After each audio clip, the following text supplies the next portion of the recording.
네, 오늘 하루도 좋은 하루 되시기 바라겠습니다. 오늘 말씀은 히브리서 13장 9절에서 11절 말씀입니다. 여러 가지 다른 교훈에 끌리지 말라. 마음은 은혜로서 굳게 함이 아름답고 음식으로서 할 것이 아니니 음식으로 말미암아 행한 자는 유익을 얻지 못하였느니라. 우리에게 제단이 있는데 장막에서 섬기는 자들은 그 제단에서 먹을 권한이 없나니 이는 죄를 위한 짐승의 피는 대제사장이 가지고 성소에 들어가고 그 육체는 영문 밖에서 불사름이라. 아멘. 네, 오늘 말씀 9절에 보면 여러 가지 다른 교훈에 끌리지 말라. 자, 이렇게 말씀하고 있습니다. 여기 다른 교훈에 끌리지 말라 이렇게 되어 있는데 이 말씀을 천천히 생각해 보면 궁금한 것이 몇 가지가 있습니다. 이 다른 교훈이라는 게 뭐냐라고 하는 이런 질문과 또 다른 교훈에 끌리지 말라고 했는데 그러면 우리가 끌려야 될 교훈은 그럼 어떤 것이냐? 자, 이런 질문들이 생각이 납니다. 자, 이런 질문들에 대한 답을 한마디로 말한다면 다른 교훈은 이제 율법을 의미하는 거죠.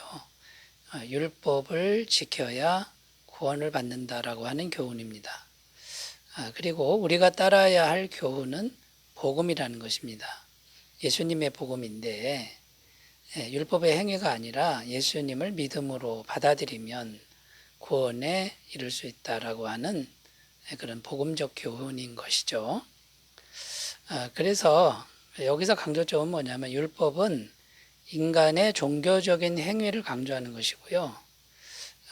복음은 인간의 종교적인 행위는 상관이 없다. 오직 예수님만 믿는 믿음만이 중요하다. 이것을 강조한다라는 겁니다.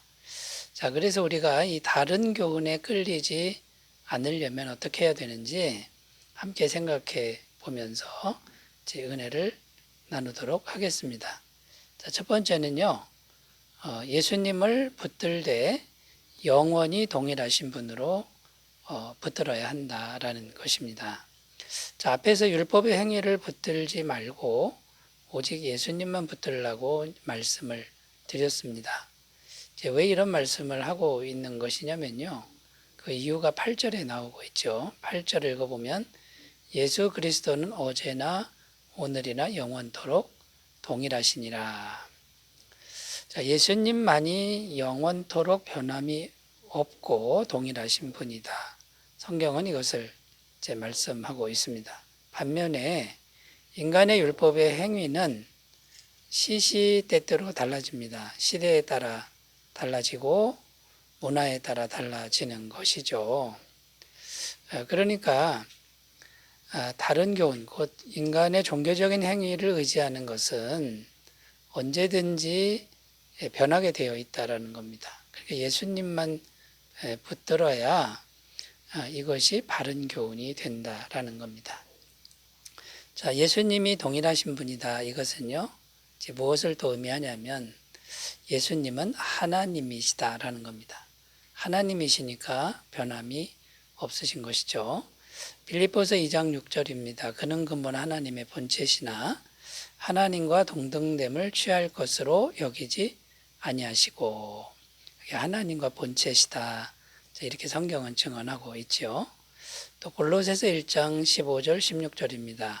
그는 보이지 아니하는 하나님의 형상이시요 모든 피조물보다 먼저 나신 이시니 만물이 그에게서 창조되되 하늘과 땅에서 보이는 것들과 보이지 않는 것들과 혹은 왕권들이나 주권들이나 통치자들이나 권세들이나 만물이 다 그로 말미암고 그를 위하여 창조되었고.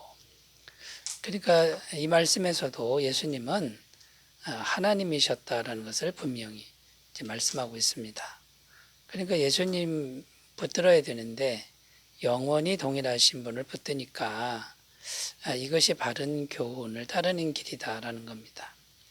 자, 두 번째, 예수님은 진리시다 그럽니다. 진리는 영원히 변하지 않는 것을 말하는 것이죠. 요한복음 14장 6절 예수께서 이르시되 내가 곧 길이요 진리요 생명이니 나로 말미암지 않고는 아버지께로 올 자가 없느니라. 예수님이 진리시라 그러니까요. 영원히 변하지 않으신다라는 겁니다. 자, 그러므로 연약한 우리 인간은 날마다 예수님을 믿음으로 붙들어야 한다라는 겁니다. 예수님만 붙들어야 변함없으신 예수님을 붙드니까 이제 우리도 변함이 없게 되고 흔들리지 않게 된다라는 거죠. 반면에 율법의 행위를 붙들면 어떻게 되겠습니까?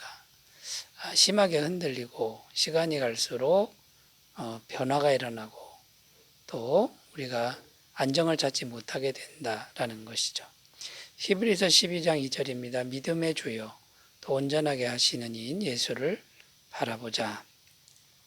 자, 우리 믿음이 자라나려면 믿음의 주요 온전하게 하시는 분, 곧 믿음의 창조주, 믿음의 완성자.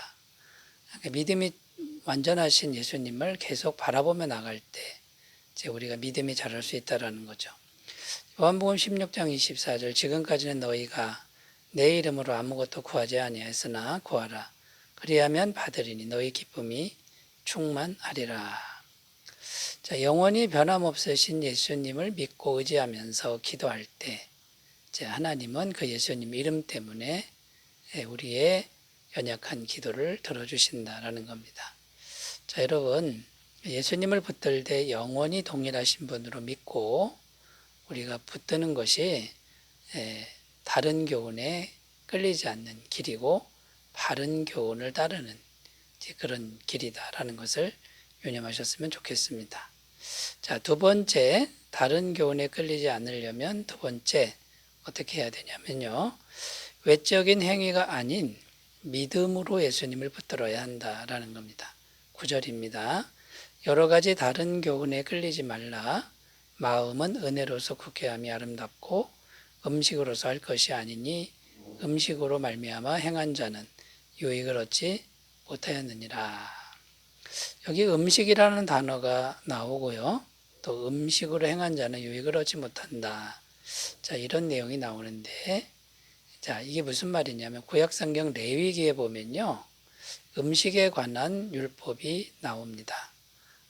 정결한 음식과 부정한 음식의 종류가 나오는데 이 정결한 음식을 먹어야 한다. 그래야 거룩해진다라는 거고요. 부정한 음식을 먹으면 부정해진다라는 가르침입니다. 이게 이제 율법의 가르침인데 이것은 다른 교훈이 된다라는 거죠. 자, 인간이 뭘 먹느냐, 곧 인간의 행위를 이제 강조하는 건데요. 종교적 행위가 사람을 거룩하게도 하고 부정하게도 한다라고 하는 자, 이런 가르침은 율법적 가르침이고 이게 바로 다른 교훈이다라는 것이죠. 자, 사람이 깨끗하게 되는 길, 거룩하게 되는 길은 종교적 행위에 달려있지 않고 오직 거룩하신 예수님만 믿으면 된다라고 하는 것이 복음적 바른 가르침이죠. 예수님도 이것을 복음서에서 이제 말씀하셨는데요. 마태복음 15장 11절입니다. 입으로 들어가는 것이 사람을 더럽게 하는 것이 아니라 입에서 나오는 그것이 사람을 더럽게 하는 것이니라. 그러니까 뭘 먹느냐, 부정한 걸 먹어도요, 소화가 돼서 뒤로 다 나옵니다. 그건 사람을 더럽게 하는 게 아니고 오히려 입으로 나오는 것이 사람을 더럽게 하는 것이다. 영적인 것을 말하는 겁니다. 그래서 오늘 말씀에도 보면 음식으로 말미암아 행한 자는 유익을 얻지 못한다. 참된 신앙에 이르지 못한다라는 것입니다. 그래서 오직 완벽하게 거룩하시고 깨끗하신 예수님을 믿음으로 받아들이라. 믿음으로 의지하라. 이렇게 말씀하고 있는 것인데요. 그러기 위해서는 첫 번째, 인간의 종교적인 행위를 고집하는 것을 내려놓아야 한다라는 겁니다. 종교적인 행위 또는 율법적 인간의 행위가 사람을 거룩해 간다라는 생각을 내려놓아야 된다라는 거죠. 로마서 8장 28절입니다. 그러므로 사람이 의롭다 하심을 얻는 것은 율법의 행위에 있지 않고 믿음으로 되는 줄 우리가 인정하노라. 그러니까 아무 행위가 필요 없고 그냥 거룩하신 예수님을 믿으면 거룩해진다라는 겁니다. 근데 이렇게 생각하지 못하고 인간의 행위를 자꾸만 생각하는 사람들이 있는데 그 신앙의 모습이 좀 이상해집니다. 어떤 사람은요, 성경책을 가슴에 품고 다녀야 한다. 이걸 굉장히 강조하고 가슴에 품고 다니지 않고 들고 다니는 사람을 정죄하는 이런 모습도 보여주고요. 어떤 사람은 찬양할 때 마이크를 두 손으로 잡아야만 된다. 이거를 막 또 강조하고 그렇지 못한 사람 정죄하는 이런 사람도 있다라는 것이죠. 같은 맥락에서 어떤 사람은 금식하는 것이 금식의 행위가 더 거룩하고 또 침묵의 행위가 더 거룩하게 만든다. 고행을 하면 할수록 더 거룩해진다라고 주장하는 사람들이 많다라는 겁니다. 여러분, 그렇지 않다라는 겁니다.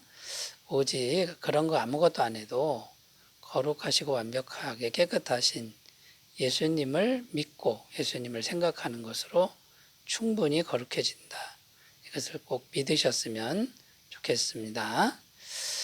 세 번째로 가보겠습니다. 다른 교훈, 곧 율법적 행위가 주는 교훈에 끌리지 않으려면 세 번째는요, 이 땅의 제단이 아닌 예수님을 붙들어야 한다라는 겁니다. 10절입니다. 우리에게 제단이 있는데 장막에서 섬기는 자들은 그 제단에서 먹을 권한이 없나니. 여기 제단이라는 단어가 나오는데 제단 이야기를 하는 이유는 무엇인가 변론하기 위한 겁니다. 뭘 변론하냐면 유대주의자들의 공격을 변론하는 것인데요. 유대주의자들이 공격하는 게 뭐냐면 유대교회는 제단이 있는데 기독교인 너희에게는 제단이 없지 않느냐. 유대교는 계속해서 짐승을 잡아서 실제로 피를 흘리는 그런 제사를 드립니다. 근데 기독교는 더 이상 제사를 드리지 않습니다. 왜냐하면 예수님이 죄값을 다 지불했기 때문이라는 것이죠. 그래서 더 이상 기독교는 제단이 필요가 없다라는 겁니다. 제사가 필요 없다라는 것이죠.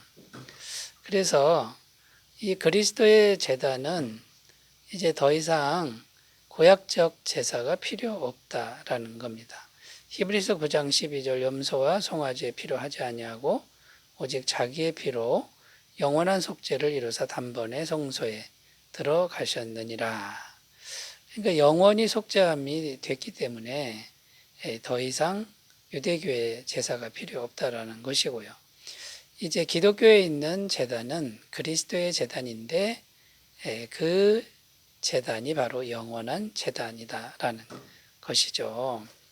히브리서 10장 17절 18절 또 그들의 죄와 그들의 불법을 내가 다시 기억하지 아니라 하리라 하셨으니 이것들을 사하셨은즉 다시 죄를 위하여 제사 드릴 것이 없느니라 이렇게 말씀하고 있습니다. 자, 그래서 이 땅의 제단은 이제 유대교의 제단인데 이것을 붙들면 그것은 다른 교훈이 되는 것이고요. 그리스도의 제단을 붙들면 그것이 바로 바른 교훈이 된다라는 겁니다. 사랑하는 여러분, 다른 교훈에 끌리지 않는 참된 그런 삶이 되셨으면 좋겠습니다. 기도합니다. 하나님 아버지, 이제 율법의 행위, 인간의 행위가 아닌 오직 영원하신 그리스도를 붙드는 신앙이 되게 하옵소서. 예수님의 이름으로 기도드립니다. 아멘. 좋은 하루 되시기 바라겠습니다. 감사합니다.